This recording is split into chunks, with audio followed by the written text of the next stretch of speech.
في قصة بقت مشهورة اليومين دول، في حد بيقول اجيب لكم موافقة واجيب لكم فيزا دراسة في امريكا على كوميونيتي كوليدج وحاجات زي كده، وبيلم فلوس وحاجات كده عليها.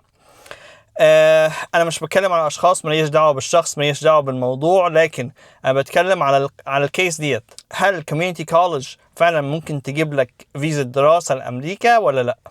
الحقيقة الكوميونيتي كوليدج دي زي المعاهد في مصر، نسبة القبول في السفارة ليها عشان تديك فيزا ضعيفة جدا، شبه معدومة. فانت بتضيع فلوس على الفاضي. كمان هما بيلموا فلوس حلوة على الموضوع دوت. انت لو عايز تجرب بنفسك ممكن تقدم في نفسك في الكوميونيتي كوليدج، يبعتولك الورق اللي ممكن تدخل بيه السفارة عادي جدا يعني. if you would like to risk it، لو انت عايز تجرب وتتحمل المخاطرة، ابعت بنفسك للكوميونيتي كوليدج وقدم فيها، وهم يبعتولك الورق عادي جدا. فالموضوع مش مستاهل انك تصرف فلوس كتيرة على الفاضي.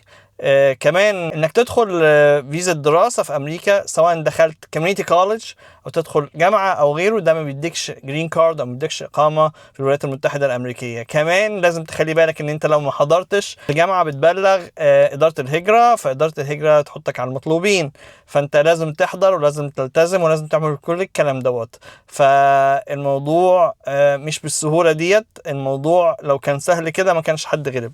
عايز تيجي تدرس، اهلا وسهلا، قدم في جامعة ادفع مصاريفها، او لو انت شاطر ممكن تقدم في منحة. في منح كتيرة بتديها جامعات كتيرة في الولايات المتحدة الامريكية. وممكن بقى وانت في المنحة ديت او في الدراسة ديت، بعد ما تدفع مصاريفها وتدرس وغيره، تقدر تقدم مثلا تعمل حاجة اسمها انترشيب، او تعمل تدريب في خلال فترة الصيف او خلال فترة الاجازات في شركات كتيرة امريكية. الناس ديت لو اقتنعوا بيك وشافوا ان انت كويس يعملوا لك سبونسرشيب ويعملوا لك ورق، ففي الحالة ديت ممكن الموضوع يمشي. لكن غير كده الكلام التاني دوت مش حقيقي. واعرف قبل ما تدفع فلوس في حاجة ممكن تضيع وممكن تكونش حقيقية.